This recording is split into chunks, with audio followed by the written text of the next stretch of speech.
What is going on, everyone? Welcome back to Big Apple Baseball Banter. Today, we'll be previewing this upcoming offseason because this team sucks so bad. So let's talk about something else. Let's banter.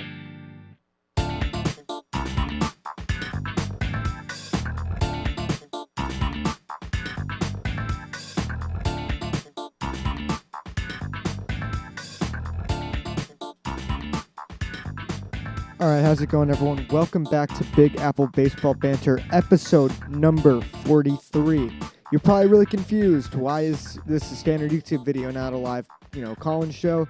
Let me explain that. Got a little housekeeping to get into, and then we'll get in that off-season preview. We'll also be doing the player grades, the report cards from what month was the last? July. I know it's late. I know it's August is almost over now, but I've had stuff going on. So let's talk about that first. Channel's been on a bit of hiatus, and I'm not doing a live stream. So what I'm gonna say is it's probably not gonna be what you guys want to hear. Expect less uploads. The call-in show will be on hold for a bit. I'm kind of tired of it. I'm kind of wanting to do something different, and right now I'm fully just all in with my music right now. And, work, so I'm really busy, and, school's going to come up soon, so it's hard to commit to a weekly show. So I'm guessing the podcast is going to be either every week or every 2 weeks, and I'm going to spend, the free time I do have adding different segments to the show. But hopefully it'll be around, an hour, a long show. Today probably won't be, but I can go a little more in depth than a podcast where I kind of rush the beginning just to get to the call-ins. Call-in show's not over. I might do one, the first Wednesday of every month, something like that. We'll figure it out. Right now, though, I want to keep doing videos. It's tough right now, so this is kind of the best I can do, and I'm really excited to kind of change this direction. Don't think of it as a bad thing. I still want to hear you guys' feedback. At the end of every show, we'll do a mailbag. So just write in the comment section, just your question. It would help if you guys wrote mailbag question like colon and then write your question. But I'll get to all of them, all the questions we do get. So look forward to seeing those. So let's get started. Like I said, the Mets fucking suck right now. I mean, I really don't want to talk about what's been going on. I'll be honest, I've been on like a Mets hiatus for like the past 3 weeks. I forgot to say this too. I was just in Boston at Berklee College of Music for a guitar program. It was one of the best weeks of my life. And like I said, I'm ultra motivated to do all this music stuff, college stuff. So, the videos aren't going to be as consistent, but I think the quality will be better. So expect quality over quantity, just like my guy Mets fan. He always says, his videos take forever to make, but they're great videos. Hope mine can be the same. I'll try to get as much visual stuff as I can, depending how much I have edited. I'm not going to use a face cam or anything. I don't know. For a long show, you don't really need to see my face or whatnot. Like I said, live show's not going anywhere. We'll get to that soon. Maybe, I'll let you guys know when there's going to be a live call-in show. And I won't have an opening segment where I talk through things. We'll go straight into the call-ins, which I know whenever I do it, people are always spamming to start the call-ins on early. So let's get started. So way too early off-season preview for 2022. This team is probably going to miss the playoffs. My goal is to get us to a playoffs and hopefully deep in the playoff run, hopefully to the World Series. Hopefully we can win a ring. It's about damn time. This is, like I said, a way too early offseason. A lot of things can change. This isn't just my final decision about everything. It's just way too early offseason, and then it's going to be fun to compare. I'll do other mock offseasons. So we'll see how the offseason goes, and it'll be fun to compare the two. So let's get started. We're going to fire a lot of people. This past offseason, Steve Cohen came. He fired everybody. We're firing even more people, baby. Rojas, you're gone. Sandy Alderson, out of here. Zach Scott, bye-bye. The entire medical staff, out of here. Oh, my God. They need to get out of here ASAP. I'm getting passionate about now. I'm firing everybody except Jeremy Hefner and maybe Davey Joust. I like him, but, he is a Rojas guy after all. But, he's been kind of a veteran in this league, so, the players seem to like him. We'll keep him around. I mean, the offense explodes every time he has to take over as the manager when Rojas gets suspended for arguing calls and whatnot. Like I said, Ross is a terrible manager. I mean, ever since he's come here, the offense is always flat. We can't hit runners in scoring position. Is that all his fault? No, but it is a bit of a coincidence, and I think it's just time for this regime to get their own guys. Alderson, if he doesn't resign or just leave or retire, it's Pat. Like Mets fans, I get it. He got us all these great players, good players. He got us to a World Series, but like the league's passed him by. Can we get someone new? Someone. I know he is pretty analytical, but some of his moves has been bugging me, man. The trade deadline was disastrous. And same thing with Zach Scott. Zach Scott just seems like he's like his coffee boy or something. I liked getting an evaluation of him as a GM, or the acting GM. I just say, let's just get someone else in here. Let's get a president of baseball ops. Sandy, maybe if he wants to go back to just being the team president and not doing any baseball, player personnel stuff, fine by me. Get a president of baseball ops and a GM like his original plan was. Fine by me. Sandy, you can stay. You're not making personnel moves. I'll just say that. I think the fan base will be happy to see that. I'll keep Sandy if he wants to stay. And don't forget, Sandy Alderson was also kind of brought on so Steve Cohen could get approval from all the other owners. Just because Sandy Alderson isn't this reckless spender, and they didn't want the Mets to just recklessly spend all the time, which I'm not saying that they should, be just meaning that they're going to fire. I just think we should just move in a different direction. Let Steve Cohen, the whole new regime, get their own guys in here. Get that Wilpon stench out of here, because whether you like it or not, Rojas is a Wilpon guy. He's been here for forever. I would love to, demote him to a minor league coach or like a bench coach or a quality control guy, but that's just not going to happen. That's kind of weird, the former manager being demoted. And like I said, Zach Scott, he's the acting GM for a reason. That I don't think they're going to promote him. Really haven't been impressed with him. He makes a lot of questionable roster moves. Some guys get called up over other guys. Some guys get sent down that I tend to not agree with. So Zach Scott, he can go too. The fans are acting like these are the only guys out there. There's gonna be plenty of options. And you're probably asking me, who should we hire? I don't know. I mean, it's hard to get, an evaluation like football. You can kind of get an evaluation based on how well like the team performs, or if it's an offensive coordinator, how well the offense performs. It's hard to get an evaluation on a manager if you're watching them, unless you're watching, but at the same time, a lot of managers get hired, bench coaches, stuff like that. What decisions do they have? It really all comes down to their philosophy and the interview they get. But some guys I don't want. I really don't want like a Buck Showalter, kind of a washed up guy who's kind of coming out, a guy who just has been out of the league for a few years. I'd love managerial experience, but it's not like great managers get let go. I don't think Bob Melvin's going anywhere. He's kind of the only possibility just because I think his contract's up. I don't think he's going anywhere. I don't think Terry Francona's coming here if he doesn't retire. I don't want a retread. If any manager gets fired this season, I don't want them. They got fired for a reason. I'd stay away from first-time coaches like Carlos Beltran. We don't need him. I mean, I like the hire initially, but that's a Wilpon guy. Let's move on past that. I don't want a retread. I want someone innovative, someone who uses analytics but does not overuse them like some managers do. So, fire everybody, like I said, except Hefner and Joust. All right, let's jump into the team free agents. The guys we have on the team, I'll let you know if we should re-sign them or they should walk. I'm going to give you the years. I haven't really looked at the value of the contract. I'm just going to give you how many years they should get. So Marcus Stroman's up first. He's the biggest priority for me. 4-year contract. He's going to be pretty pricey, having a really good year. I'd love to bring him back. It seems like he loves being a Met, and I love him as a Met. Michael Conforto, I was originally going to let him walk. Mets fans, don't kill me. He's having a dreadful year. I talked myself in. We'll give him a 1-year deal. I'm not going to give him the qualifying offer. That's reserved for someone else.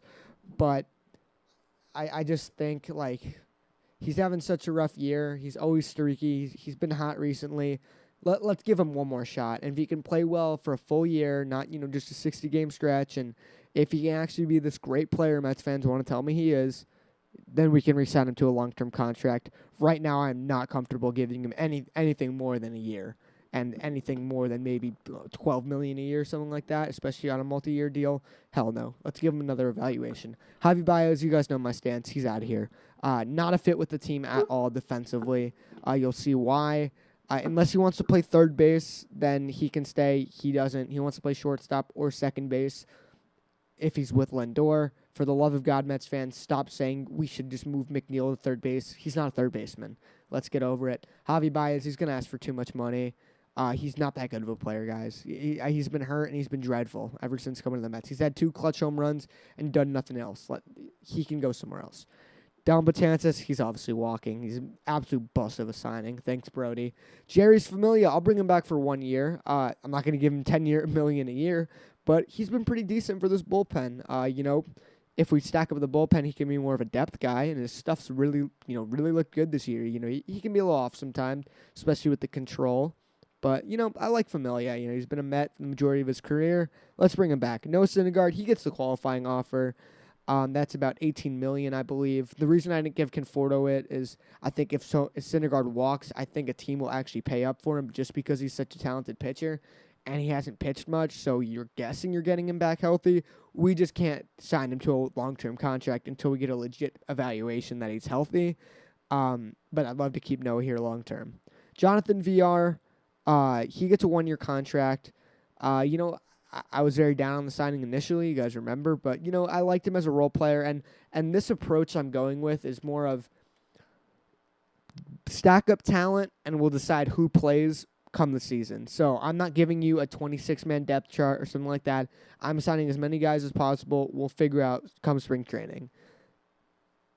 So Jonathan VR, does he make the roster? Does he not? He'll get a major league contract, I'm guessing. Worst case, he doesn't make it. You'll eat like $4 million just for 1 season. No such thing as a bad 1-year deal. I like VR. He's got versatility. We'll bring him back. Aaron Loop, maybe the surprise of the season. 2 years. You're probably thinking, well, 2 years isn't that much for a guy having this good of a year. He's a reliever after all. He's kind of a journeyman player. Seems like he's fit really well with the Mets. He's just been phenomenal this year. I'd love to bring him back for 2 years. Rich Hill can walk. He'll probably end up retiring. The dude's 41 at this point. Jared Eichhoff, gone. It's dreadful. Same thing with Cameron Maben. I think they're both in AAA.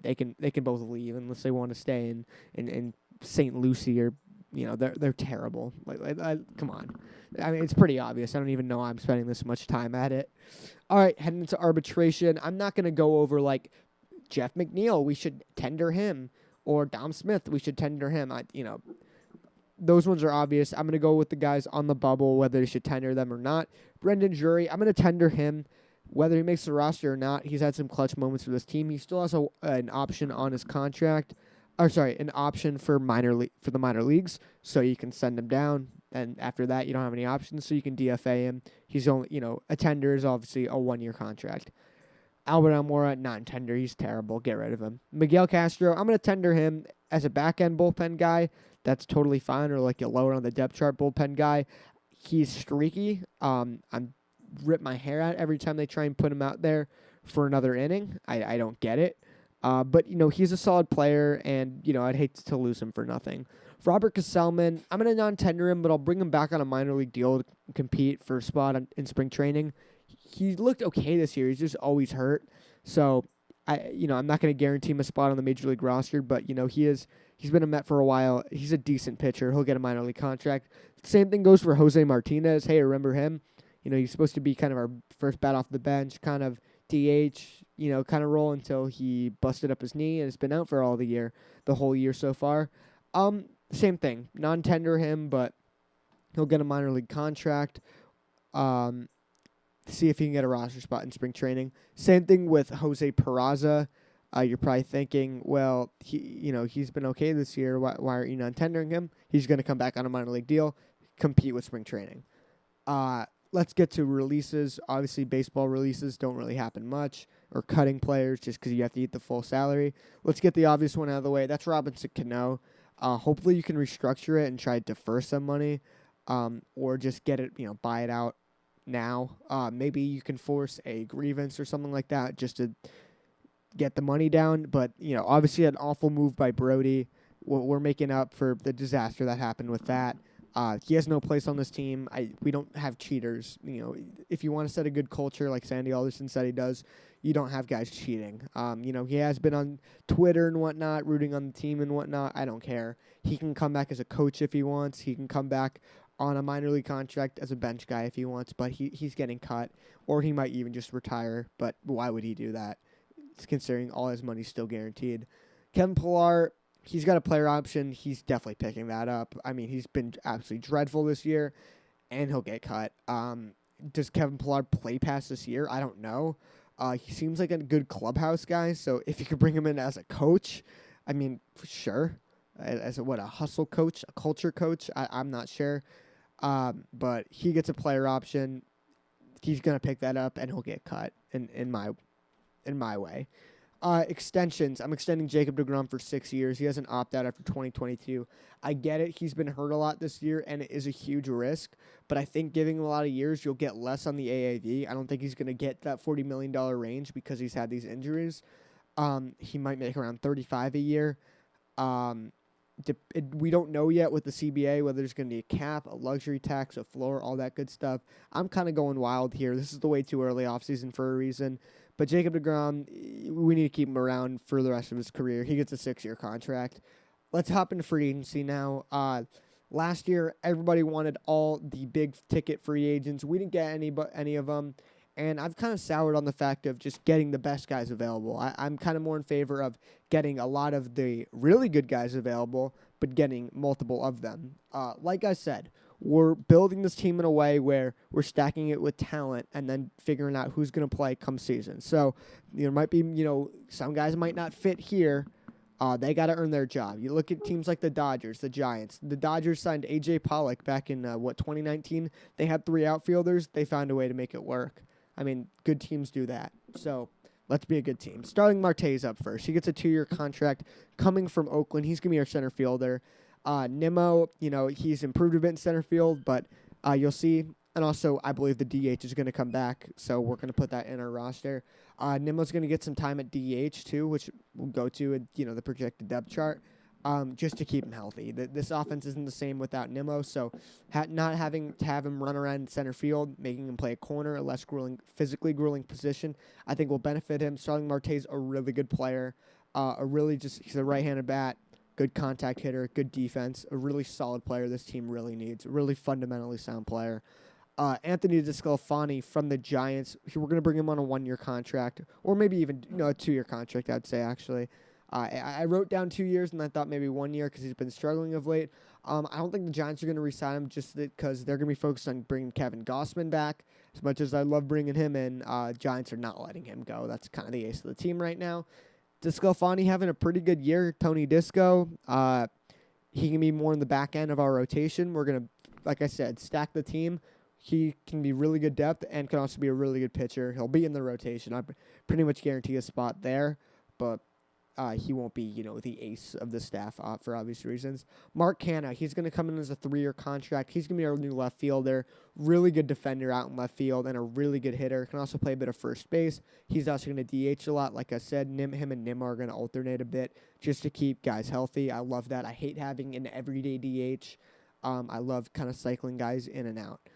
Eddie Rosario, he's coming in. He's going to be a bench bat who will get a little bit of playing time out in left field or in the DH against right-handed pitching. He's an interesting player. Does not get on base because he refuses to walk. Had a pretty good year in 2019. Like I don't know if you guys heard me make this expression before.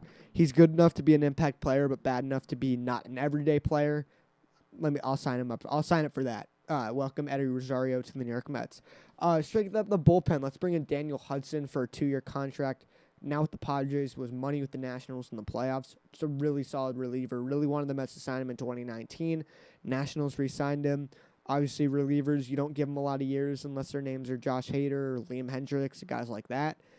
So Daniel Hudson to the Mets. Brad Miller, he's going to be kind of a super utility bench guy. Steal him from the Phillies, that might be tough. I was surprised he didn't get a starting opportunity anywhere last year, considering he had a pretty decent year with the Cardinals the year before. He can play literally everywhere, and every team needs a guy like that. Him and VR can kind of do, kind of battle it out, see who makes it. Let's make a big trade here. Met fans, a lot of you guys are going to be unhappy to hear me say this. I think J.D. Davis is getting traded. I really don't think he has a role in this team. He's a first baseman / DH. We have 2 of those. We don't really need a third. The DH, with the DH coming in, it actually reduces his role because, a guy like Canna can come and he can DH, or Dom Smith, who I'm keeping as well, to back up first base and get some time at DH. Like I said, we're going to be kind of moving guys around, playing matchups better. JD, he's not part of this regime, really. Now, if I obviously fire everyone, no one's going to be part of this regime. I think Sandy, contrary to what I said, will probably stick around as kind of a team president kind of role. So I really just don't think J.D. Davis is a fit. As much as I love the team chemistry and whatnot, and shout out to the guys from Mets Up Park, the podcast, Draftnik Mark and James, Jeter had no range, best Twitter handle ever. They talked about, we don't want a banner that said, oh, our team was just a bunch of best friends who didn't do anything. Like, we won a World Series. As much as team chemistry matters, J.D. Davis is, he's got value. And I think we need to recoup some prospects. And I'm also going to trade for a major league player at the same time. So J.D. Davis and Jalen Palmer are going to be traded to the Detroit Tigers. J.D. Davis is kind of be that successor to Miguel Cabrera, who either DH or play first base. In return, we're going to get Reese Olson, a right-handed pitcher, Gregory Soto, relief pitcher, major leaguer, and Joey Wentz, a left-handed pitcher. There, I got 2 pitching prospects, something we desperately need. We need some starting pitching prospects who aren't, insanely young or coming back from injuries and stuff like that. Obviously, we lost Kumar Rocker. We weren't able to sign him. So Reese Olson gives us a right-handed arm, and Joey Wentz gives us a left-handed arm. So looking at their scouting, Reese Olson comes in their system at number 11. His scouting grades, he's got a 55 fastball, a 50 curveball, a 55 slider, 55 changeup, 45 control, overall 45, ETA 2023. So he's a guy who's still developing. He was drafted in the 13th round by Milwaukee. From a 13th round pick, he's climbed his way up in the system a little bit. Like I said, you're also getting Gregory Soto, who we'll talk in a little bit, who's got good value as a relief pitcher. We're also getting Joey Wentz, left-handed pitcher, 55 fastball, 50 curveball, 60 changeup. It's a pretty good pitch. 50 control, overall 45, ETA 2022, left-handed arm. He was drafted in the 40th round by Atlanta, I believe. Believe so. Both guys not too young, so, guys for the future who can hopefully develop into something. And you're also getting Gregory Soto. Now, if we look at his Baseball Savant page, which I know you guys don't think of me as, this, Baseball Savant, analytics. I always talk shit about it. I actually look at a lot of the percentile stuff at the top, the graphs and stuff like that. I'll kind of look at, the spin, the kind of the stuff, expected ERA. I know it's crazy for me to, to say that, but looking at Gregory Soto, he's having a pretty good year. He was obviously an all-star. His big issue is control. His control is in the 4th percentile. That's not good at all, but his fastball velocity is 99. His fastball spin is 82. His whiff rate is 80. Chase rate is only 25. He's a fastball slider guy. He's almost like not as good, but a left-handed Edwin Diaz, just a super hard fastball and a slider as his 2 pitches. K rate 75%. Expected batting average is really good. 86th percentile, hard hit in the 63rd. Max exit velo 40, average exit velo 46. So he does get hit hard a little bit, but it's, only a little under average. Expected slugging percentage is 81st percentile. And his barrel is 52. So, he's not an elite reliever. He was an all-star, part of which being on the Tigers. His control is concerning, no doubt about it, but it also makes up for having absolutely filthy stuff. So, I'll take Gregory Soto, and you replenish the farm system for a guy like J.D. Davis. Are we getting a little not enough for him? I don't really think so. I think we're getting a fair amount. We need to replenish this farm system without, trading our big players. So, J.D. Davis, thank you for your time as a Met. Good luck in Detroit. I hope to see you do great things. So let's move on to this depth chart. So at catcher, we got McCann. Nito's backing him up. I'm going to see them kind of platoon a little bit more. McCann's been awful with the Mets so far. Nito is not much of a hitter. A really good defender, though. So we'll see how that goes. Hopefully McCann can kind of return to his, first half 2019, 2020. He's shown flashes, and it's unfortunate, but, Francisco Alvarez is not going to be here for a while. McCann, I don't think he's as bad defensively as some people make him out to be. He's not necessarily good. He's been really bad this year, but the whole team has. People are shitting on McCann all the time. Shit on Conforto, too. He's been even worse. First base, obviously Pete Alonso. He's the best hitter on the team this year, maybe in general. He's going to be playing first base. Dom Smith's going to be backing him up. He's also going to get some time at DH, and worst case, some time in left field. As much as I love Dom, he might not be an everyday player, but he could be absolutely money off the bench like he was in 2019. McNeil's still my second baseman. I see a big bounce back year coming for him. Brad Miller's going to be backing him up. He'll get some time as kind of a utility guy. Third base is wide open. You see I didn't sign a third baseman. I'm giving the young guys a shot. So Vientos, Beatty, Drury, VR can all get a shot at third base. If all of them bust out, no one plays well, and I'm more looking at Beatty and Vientos, you can trade for Jose Ramirez at the trade deadline because I think the Indians, now that his contract is starting to run up more, you could definitely get him and having him and Lindor on that left side, oh baby, that's going to be fun. Speaking of Lindor, he's going to be the shortstop with Gilmer backing him up. Back to third base also, Vientos.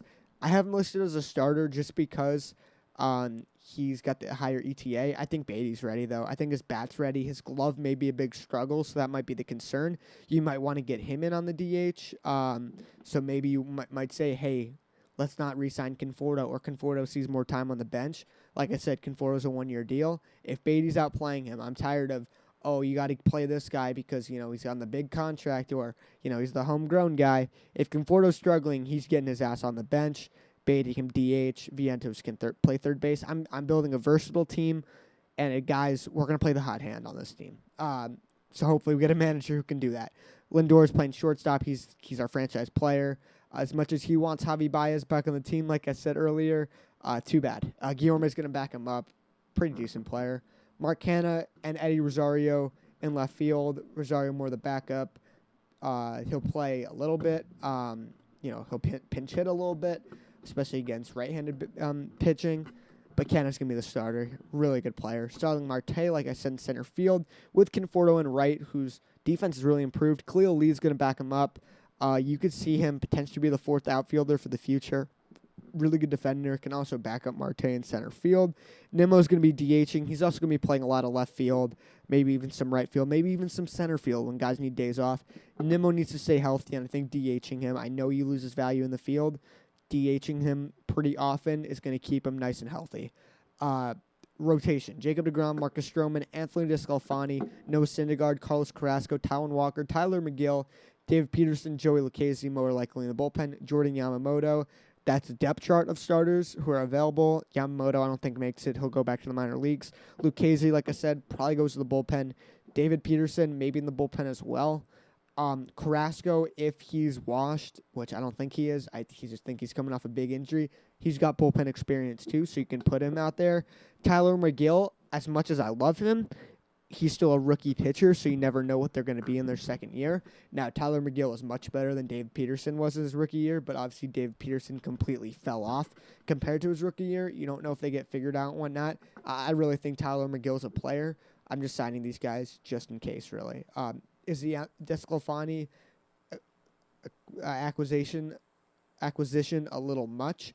Maybe, but for the fact that, our rotation seems to always be hurt, it can never hurt. Bullpen: Edwin Diaz, Seth Lugo, Trevor May, Jerry Familia, Miguel Castro, Aaron Loop, Drew Smith, Yenzi Diaz, Daniel Hudson, Gregory Soto. Rounding out the bullpen, we'll see who makes it there. So that was my list, or that was my way too early 2022 offseason rankings. I'll be right back, and we'll get to the player grades for the month of July. You're listening to Big Apple Baseball Banter, episode 43. Let's jump into these player grades, starting with the starting lineup, the base starting lineup. I'm not going to go over, all the different lineups we've used this past year, basically the standard lineup. Let's get started. Month of July, the only thing that matters is the month of July and the results. I don't care about the expected numbers, none of that nonsense. I care about what you did to help this team win in July. And boy, oh boy, a lot of these players didn't do a lot. Let's get right into it. James McCann, F, terrible. 1 home run. He was awful. really bad month. Pete Alonso gets a B+. Just a really solid month. He's having a really solid year. It's not really a Pete year. You know, not really a 2019 Pete year. But, you know, hits the ball for really good power. Doesn't always mean home runs, but hits the ball really hard. Plays good first base. You know, it's a really solid month. Really good month. Jeff McNeil gets an A+. He was phenomenal. Hit for a super high average again. Just a really good month from Jeff McNeil. The most unfortunate month is Francisco Lindor because holy shit, he was playing well. I'm giving him an A. He went down early, unfortunately, because he was finally starting to heat up, man. Was finally starting to play well. Lindor's going to be fine, though. Next season, oh, watch out. He's going to be incredible. Even when he comes back, you know, he might be struggling just coming off an injury. But this month, oh, he was phenomenal. And then he had to get hurt. So unfortunate. J.D. Davis gets an F, was absolutely dreadful. I don't care about how fucking nervous he was that he was going to get traded, all this bullshit. He had 4 fucking extra base hits. 4! In an entire month. 4 extra base hits. Terrible. And this is a guy who hits a lot of doubles. It was awful. J.D. Davis was terrible. Dom Smith was actually pretty good, though. B+ for him. Finally starting hitting. You know, not that many extra base hits, but, you know, hits. Just got hits, I guess. Came in clutch. I'm not going too in-depth with the stats. I've done the work. You know, I've checked out the months before. I definitely need to write some stuff down about why they were good. I looked at stats. Don't worry. But I need to write down just to back up my point on the podcast. Brandon Nimmo, B+, really good month. His on-base percentage was .425. Absolutely tremendous. The only concern was that's higher than a slugging percentage. Is that, you know, a compliment on how good he's at getting on base, or is it kind of saying, oh, his power isn't great? A little bit of both, in my opinion. Still an elite on-base guy, still an elite leadoff guy. Needs to stay in this lineup because this team always sucks without him. He's one of the only players actually having a really good year. Unfortunately, he's been hurt a little bit. Michael Conforto, F, dreadful month. I know he's playing better now, but he was fucking abysmal. This month made me originally right. We should let him walk in the off-season thing. Let's get to the rotation. Jacob deGrom gets a B. Pitched okay before he got hurt, which he's probably done for the year after this. Really unfortunate. You know, he had that one rough start in Atlanta. I don't think it's, you know, anything like, oh, he stopped using substance or something like that. You know, he's going to have his struggles, even though he's not human. You know, not every month is going to be an absolute A+, and it's just a shame that he had to get hurt. Marcus Stroman gets a B, super solid month yet again. A couple, you know, iffy starts in there, but managed to pick it up a bit. Taijuan Walker was absolutely dreadful. I hate to say this because this is one of my guys. He had a 9 ERA in the month of July. F. Terrible. Tyler McGill was like the next coming. This month, he gets an A+, was freaking remarkable, came out of nowhere. And was just incredible. Did not look like a rookie whatsoever. Literally his only issues were he gave up a few home runs here and there, but absolutely tremendous. Tyler McGill, future building block for this team, and his month of July really proves that. Rich Hill comes in with a D, acquired from the Tampa Bay Rays, of course, and just didn't really do much, unfortunately. Carrasco, he had one start where he was pretty good. I believe one start. I think he only gave up 1 run, so good job, Carrasco. Robert Stock, I mean, he was okay. Wasn't, you know, particularly great, but wasn't bad. He gets a B because he didn't really pitch much. Jerry Lyckoff gets a Z. That's how bad he is, a Z. I don't even know that exists. Let's move on to this bullpen. Edwin Diaz was not good. D+. Blew those games in Pittsburgh. I know it's a while ago now. I put this topic off for a little bit. My bad, guys. Blew some games there, had some shaky outings. He's still an elite reliever, an elite closer, not really an elite reliever, because to be an all-around elite reliever, you need a bit of versatility. He's not great in non-safe situations. I don't care what advanced numbers say that different. Is he a top 3 reliever? I know Mets fans like to say he is. He might be a top 5 reliever, top 5 closer in that kind of range. I don't know if he's quite 3. I'm definitely going to redo my list eventually, maybe even later in this episode. We'll do another player ranking, hint, hint. You know, like I said, a lot of these segments are going to be kind of compiled over the week when I have time to record and whatnot. So maybe I'll do I'll start doing player rankings again. You know, it seems like they're always changing. So yeah, Trevor May, really good month for him. He gets an A. Aaron Loop, doing loopy things. A+, phenomenal. Jerry's Familia, B+, really, really good. Did start to dip down towards the end, but really good. Sean Reed Foley, Robert Selman, they're still on here. If guys are done for the year, I'll take them off. If they didn't pitch but they're not done for the year, they'll get an NA. I'm not sure if these guys are done for the year, so they're still on here, but I really don't expect these guys to be back, especially Sean Reed Foley, who's spent a lot of time in the minor leagues. Yenzi Diaz gets a B. Good surprise. Could be a future really good bullpen arm for this team. Drew Smith gets an A. He always gets put in shitty situations and gets out of them fine. So A for Drew Smith. Really good month. Seth Lugo, D+, was dreadful. He gave up 5 runs in one outing. His elbow might still be bothering him. We don't know. Not really having a Seth Lugo kind of year, unfortunately. He'll be back, though. He'll be fine. He's a tremendous player. Steven Nagosic, not Stefan Nagosic. C, really didn't pitch much and didn't do all that much when he pitched. Let's move on to the bench. Javi Baez is listed at the bench right now just because he hasn't really played. He'll probably move over into that starting lineup depending on who plays where. Maybe JD comes out of the lineup when both him and Lindor come back. Now he's back at shortstop, so he'll be there maybe next month depending on Lindor's injury. We'll have to wait and see. Right now he's just listed on the bench. Don't really keep that in mind. I kind of took the opening day lineup and the bench in general as, kind of one topic. So he gets a B+, was clutch, and, the home run he hit, but then the next month was bad. But this is just July. I think he hit 2 home runs, or 1. I know 1 against Cincinnati, one against Miami, and they got hurt, but was good. Tomasino, D, really bad. Luis Guillorme got an A in limited playing time. Patrick Mazeika didn't play. Brandon Drury, A+, Mr. Clutch, was so clutch, walked us off one night, unbelievably clutch. Speaking of clutch, Jose Peraza, the man of clutch himself, gets a B. His kind of similar player to him, kind of a similar role, Jonathan VR, who's kind of Jose Peraza with much more playing time and better and way worse discipline at the plate, but a little better kind of plate results, I could say. He gets a B. Albert, I don't know what I was going there, but they both utility guys in the infield.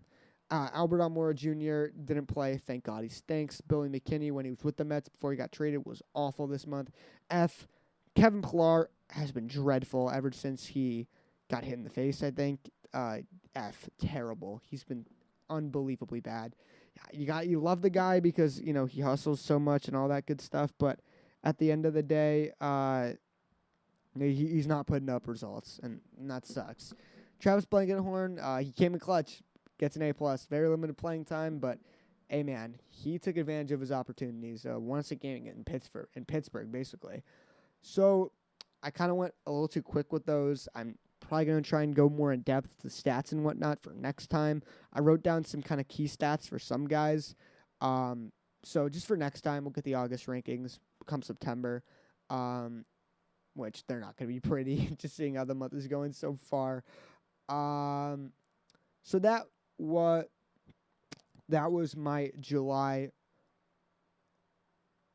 player report cards. Hope you guys enjoyed. Big Apple Baseball Banter. I'll be back in 1 second. So those were my July player rankings. I'll be back. Hold up. Oh, fuck. So those are my player report cards for July. Like I said before, it's just July. I don't care what they did in August. I don't care what they did in June. These are all based on their splits or just their overall stats in July and how they played there. Next, this was Big Apple Baseball Banter, episode number 43. Like I said, we're getting back to the podcast form. We're going to take a little break from the live stuff. Send your mail-in questions in the YouTube comment section, or the mailbag questions in the YouTube comment section, rather. Look forward to answering those. Maybe we'll do some rankings next time. We'll get to it soon. Thank you guys for watching, and I will see you guys next time.